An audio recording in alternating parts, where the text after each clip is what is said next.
नमस्कार, वेबदुनिया मराठीमध्ये आपले स्वागत आहे आणि लाल किताब प्रमाणे वृश्चिक राशीचे 2026 हे वर्ष कसे जाईल हे जाणून घेऊया।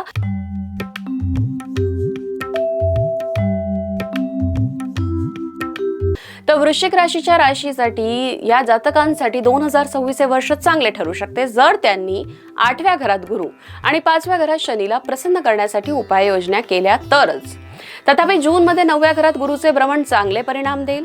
राहू आणि केतू अनुक्रमे 4थ्या आणि 10व्या घरात भ्रमण करत आहे, ते डिसेंबर पर्यंत या घरात राहतील आणि जर गुरु त्यांना साथ देत असेल तर दोन्ही ग्रह शांत राहतील।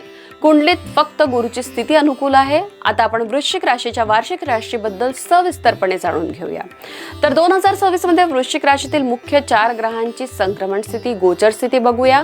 तर जून पर्यंत 8व्या घरात बृहस्पती म्हणजे गुरुची स्थिती अनपेक्षित लाभ देऊ शकते, परंतु त्यामुळे समस्या देखील निर्माण होऊ शकतात। जून ते ऑक्टोबर दरम्यान 9व्या घरात गोचर केल्याने नशीब संबंध सुधारतील आणि काम आणि व्यवसायात फायदा होईल। ऑक्टोबर नंतर 10व्या घरात प्रवेश केल्याने कठोर परिश्रमाद्वारे करिअरमध्ये यश मिळेल, परंतु शापित असल्याने 10व्या घरात गुरुचा उपचारात्मक उपायांसाठी विचार केला पाहिजे।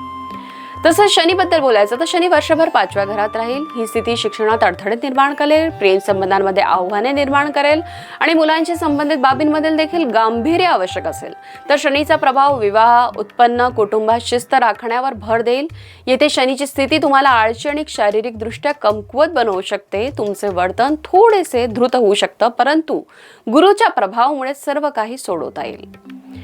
राहू वर्षभर तुमच्या कुंडलीच्या 4थ्या घरात राहील। कुटुंबात सुसंवाद नसल्याने 4थ्या घरात गोचर समस्या निर्माण करू शकतं। खर्च वाढतील, विशेषतः चैनीच्या वस्तूंवर। तथापि लाल किताबानुसार राहू इथे शांत राहतो म्हणून गुंतवणूक, नफा किंवा जीवनात सकारात्मक बदलाच्या संधी आणू शकतो। तर राहू रोजगाराच्या बाबतीत आराम देतो।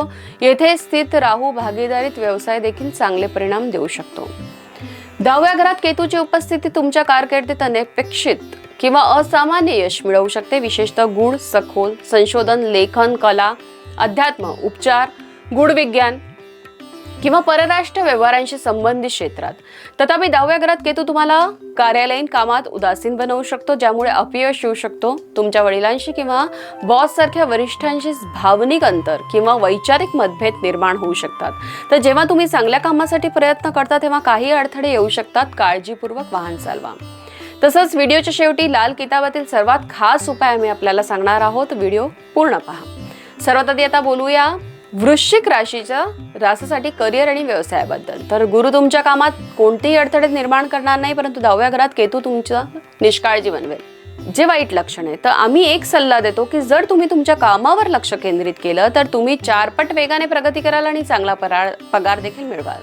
व्यवसायात असाल तर केतू तुमच्या कर्मघरात, शनी 5व्या घरात आणि गुरु 8व्या घरात जून पर्यंत आहे। याचा अर्थ की तुम्हाला जून पर्यंत तुमच्या व्यवसायावर विशेष लक्ष देण्याची आवश्यकता आहे। तुम्ही कामावर कठोर परिश्रम केले तरच उत्पन्न वाढेल। जून पासून 9व्या घरात बृहस्पती सर्व काही सांभाळेल। तुमचे शत्रू तुम्हाला कोणत्याही प्रकारे त्रास देणार नसले तरी तुम्ही तुमच्यावर हल्ला कराल।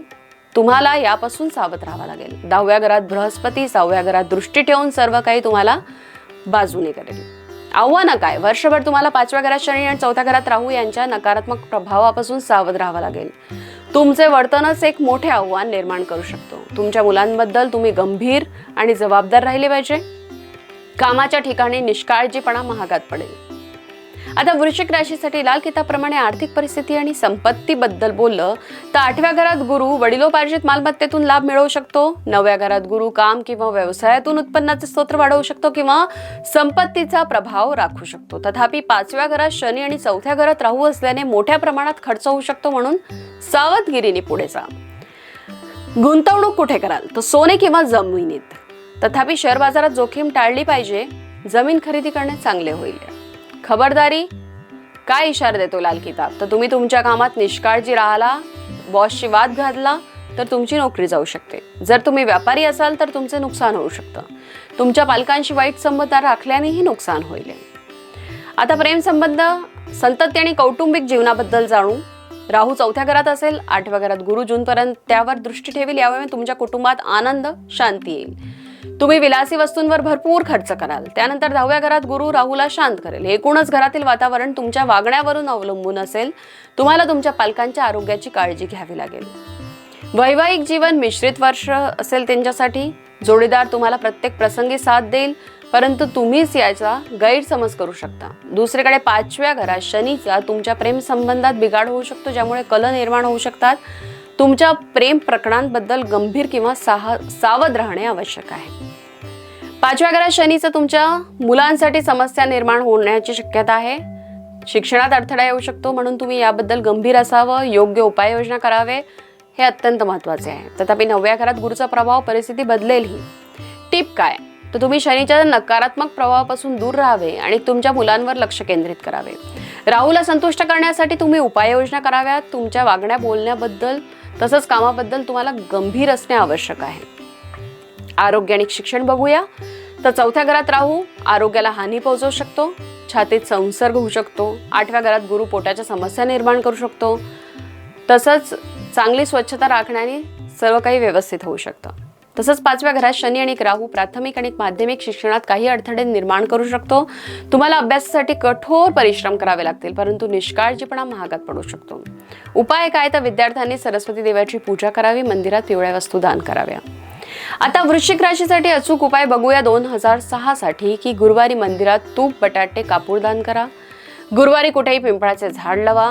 गुरुवारी उपवास करा. सूर्यास्त होईपर्यंत मीठ टाळा. नाक पूर्णपणे स्वच्छ ठेवा. तसंच 11 शनिवारी शनी मंदिरात सावली दान करा. गहू, सत्तू आणि नारळ यासारख्या राहूशी संबंधित वस्तू पाण्यात टाका. आणि केतूसाठी 400 ग्राम धणे किंवा बदाम दान करा किंवा वाहत्या पाण्यात टाका. आता लाल किताबानुसार वृश्चिक राशीला घेण्यासारखी खबरदारी काय, तुम्हाला मुलांच्या इच्छांकडे लक्ष द्यावं लागेल. त्यांच्याबद्दल निष्काळजीपणे राहून चालणार नाही.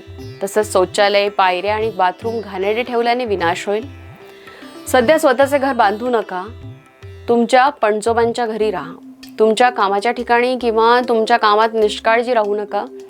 जर तुमच्या दुसऱ्या महिलेशी संबंध असतील तर तुम्हाला ते बंद करायला पाहिजे. तसंच लाल किताबानुसार सर्वात खास उपाय मी आपल्यासाठी घेऊन आलो आहोत. घरी चांदीच्या भांड्यात मध ठेवा. 10 अंधांना खाऊ घाला किंवा गरीब मुलांना शिक्षण देण्यास मदत करा.